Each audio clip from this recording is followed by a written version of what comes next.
5S एक जापानी system है वर्क प्लेस मैनेजमेंट करने का। 5S में 5 S होते हैं, sorting, set in order, shine, standardise और सस्टेन यानी कि सस्टेनेंस। हिंदी में इसका अर्थ है छटाई, सुव्यवस्था, स्वच्छता, मानकीकरण, अनुशासन। आइए अब इन S को डिटेल में समझते हैं। पहला जो S है वो है सॉर्टिंग यानी कि छटाई। छटाई करने के लिए जो है वो है नॉट नीडेड एट ऑल, यानी कि ऐसे सामान जो कि बिल्कुल हमें नहीं चाहिए उनको हटा देना चाहिए। दूसरी बात जो ध्यान रखने वाली बात है वो है नीडेड बट नॉट नाउ, ऐसे सामान जो कि चाहिए लेकिन अभी नहीं चाहिए। घर में हमारे कंबल होते हैं, कंबल की जरूरत गर्मियों में नहीं होती है, तो कंबल तो चाहिए लेकिन गर्मियों में नहीं चाहिए। तो गर्मियों में हम कंबल को हटा के अलमारी में, कबर्ड में, कहीं पर दूर में रख देते हैं। नीडेड बट नॉट हियर, ऐसे सामान जो कि चाहिए लेकिन यहाँ नहीं चाहिए। घर में हमारे ग्रोसरीज की जरूरत होती है, ग्रोसरीज को हम किचन में रखते हैं, उन्हें बेडरूम में नहीं रखते हैं, यानी कि ये बेडरूम में रखने वाली सामान नहीं है। Needed but not so much quantity, यानी कि चाहिए लेकिन इतने क्वांटिटी में नहीं चाहिए। हम घर में दूध मंगाते हैं लेकिन डेली के बेसिस में मंगाते हैं, यानी कि हम महीने भर का दूध लाके नहीं रखते हैं। उसी तरह से हमारे ऑर्गेनाइजेशन में भी हम सॉर्टिंग करने के दौरान में इन चारों चीजों का ध्यान रखें। पहला S यानी कि सॉर्टिंग में रेड टैगिंग का भी इस्तेमाल किया जाता है। वहाँ पर एक रेड टैगिंग जोन बनाया जाता है और रेड टैग भी डिजाइन किया जाता है। रेड टैग उन मटेरियल में लगाया जाता है जिनकी आवश्यकता नहीं होती है। आइए अब समझते हैं सॉर्टिंग के कुछ गाइडलाइंस। ऑब्सोल्यूट मटेरियल, ऐसे कोई भी पार्ट्स, जिग्स, फिक्सर्स, टूलिंग जो कि ऑब्सोल्यूट हो गए हों उनको हटा देना चाहिए। डिफेक्टिव पार्ट्स, स्क्रैप और चीजें जो जगह पे नहीं हो उनको भी हटा देना चाहिए। अननेसेसरी चीजें जिनकी आवश्यकता नहीं पड़ती हो उनको भी हटा देना चाहिए। दूसरा S जो है वो है सेट इन ऑर्डर यानी कि सुव्यवस्था। यहाँ पर एक इम्पोर्टेंट पंच लाइन है जिसे हमें याद रखना चाहिए। Place for everything and everything in its place, यानी कि हर चीजों की जगह निर्धारित की जाए और उन चीजों को उन निर्धारित जगहों पर रखी जाए। आइए एक एग्जांपल देखते हैं शैडो बोर्ड का। शैडो बोर्ड एक मैकेनिज्म है वर्क प्लेस मैनेजमेंट करने का, जिनमें की टूलिंग्स को एक बोर्ड में मार्क करके डिस्प्ले किया जाता है। इससे स्पेस की भी बचत होती है क्योंकि हम वर्टिकल हाइट का इस्तेमाल कर रहे हैं, प्लस सर्चिंग टाइम भी सेव होता है। क्योंकि ये बोर्ड हमको सामने में नजर आता है तो हमको चीजों को ढूंढना नहीं पड़ता है। शैडो बोर्ड के साथ में काफी बार टोकन बोर्ड का भी इस्तेमाल किया जाता है। आइए एक एग्जांपल से इसको समझते हैं। मान लेते हैं एक हथौड़ा है जिसे राम को जरूरत थी। राम हथौड़े को इस्तेमाल करने के लिए ले आता है और अपने नाम के टोकन को वहाँ पर लगा देता है। अब कुछ देर के बाद में हरी को भी हथौड़े की जरूरत पड़ती है। जब हरी हथौड़ा लेने के लिए जाता है तो पहली बात उसे ढूंढने की जरूरत नहीं है, क्योंकि उसको मालूम है कि हथौड़े को रखने की जगह कहाँ है और वो देखता है कि वहाँ पर राम के नाम का टोकन लगा हुआ है और उसे पता चलता है कि राम ने हथौड़ा लिया हुआ है तो डायरेक्टली राम को फोन करेगा। तो आपकी सर्चिंग टाइम यहाँ पर सेव हो जाती है। एक और एग्जांपल देखते हैं। इस एग्जांपल में आप देख सकते हैं कि कंटेनर में हाइड्रोलिक ऑयल्स को रखा हुआ है। यहाँ पर हमें काफी सारे विजुअल मैनेजमेंट टूल्स नजर आते हैं। आप यहाँ देख सकते हैं कि कंटेनर में मार्किंग की गई है जिससे कि हमें काउंटिंग करने की जरूरत नहीं पड़ती है, यानी कि काउंट फ्री टेक्निक को ये सपोर्ट करता है। सेकेंड S में सर्च फ्री और काउंट फ्री टेक्निक को इस्तेमाल किया जाता है। तो यहाँ पर हम बता सकते हैं कि कंटेनर में कितना ऑयल है। यहाँ पर कलर कोड भी लगाया गया है जिससे पता चलता है कि कौन सा ग्रेड का ऑयल रखा हुआ है। यहाँ पर ग्रीन और रेड कलर के मार्किंग किए गए हैं, यानी कि ऑयल को ग्रीन जोन तक मेंटेन करना है। अगर ऑयल का लेवल रेड जोन में आ गया इसका मतलब वो क्रिटिकल जोन में आ गया है, शॉर्टेज होने की संभावना है। कंटेनर को रिफिल करके ग्रीन जोन तक भरना होता है। यहाँ पर ऑयल निकालने के लिए टैप लगाया गया है, साथ में एक छोटा सा नीचे में टब लगाया गया है, क्योंकि ऑयल निकालने के बाद में अगर बंद ढंग से नहीं किया गया तो ऑयल ड्रिप करेगा।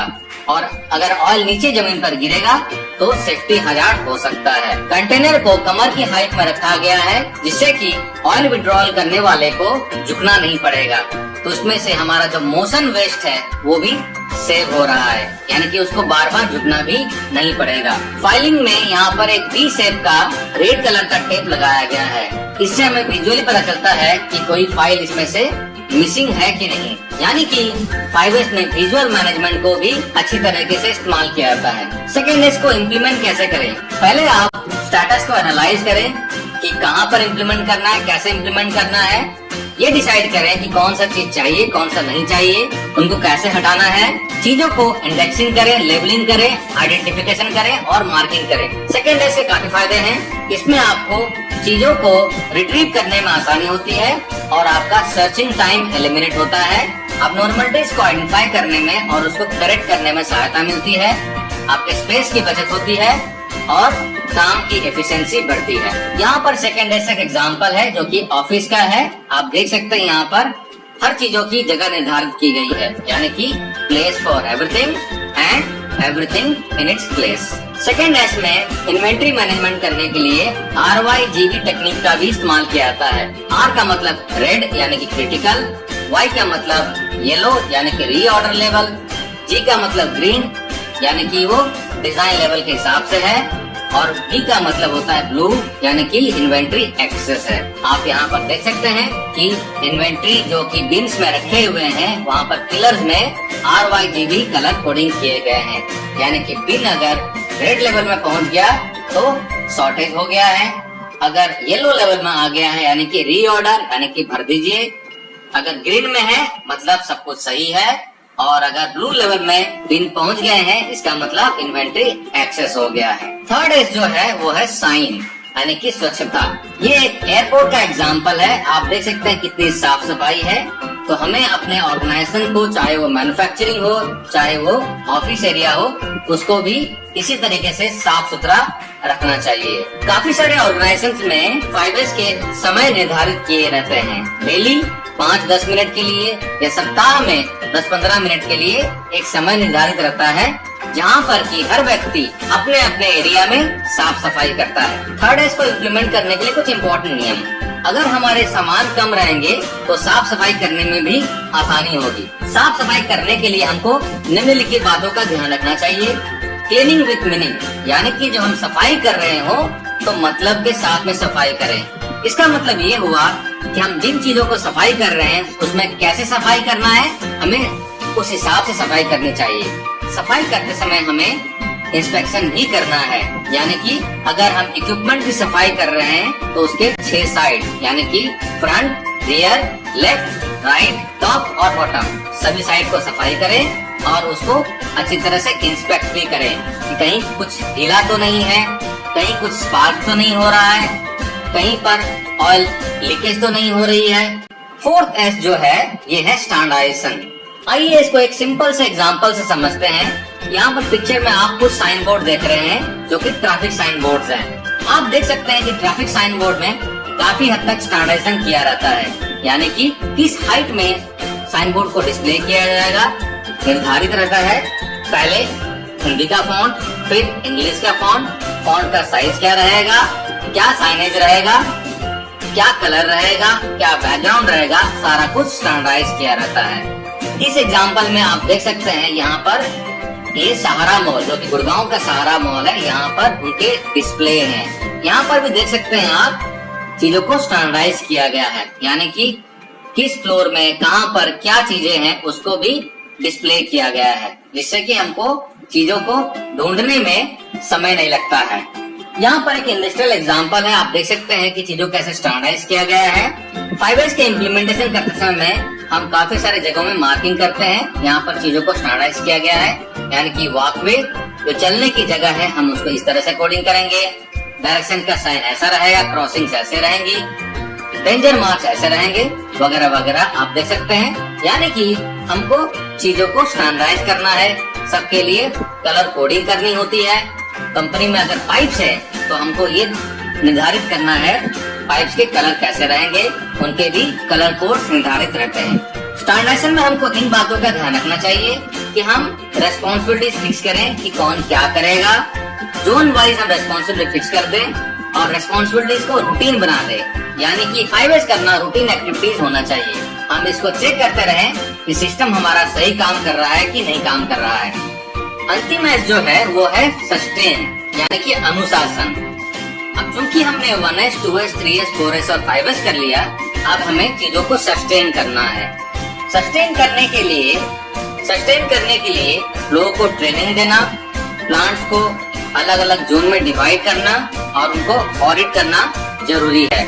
आइए अब जानते हैं कुछ नियम जिससे कि हम 5S को सस्टेन कर सकते हैं। डेली मॉनिटरिंग करें हम, यानी कि 5S में प्रोग्रेस कैसा हो रहा है, लोग काम कर रहे हैं कि नहीं, इसे हम डेली बेसिस में मॉनिटर करें। एरिया डिवाइड करके हम उसमें ओनरशिप डिफाइन कर दे कि किस एरिया का कौन जोनल लीडर बनेगा।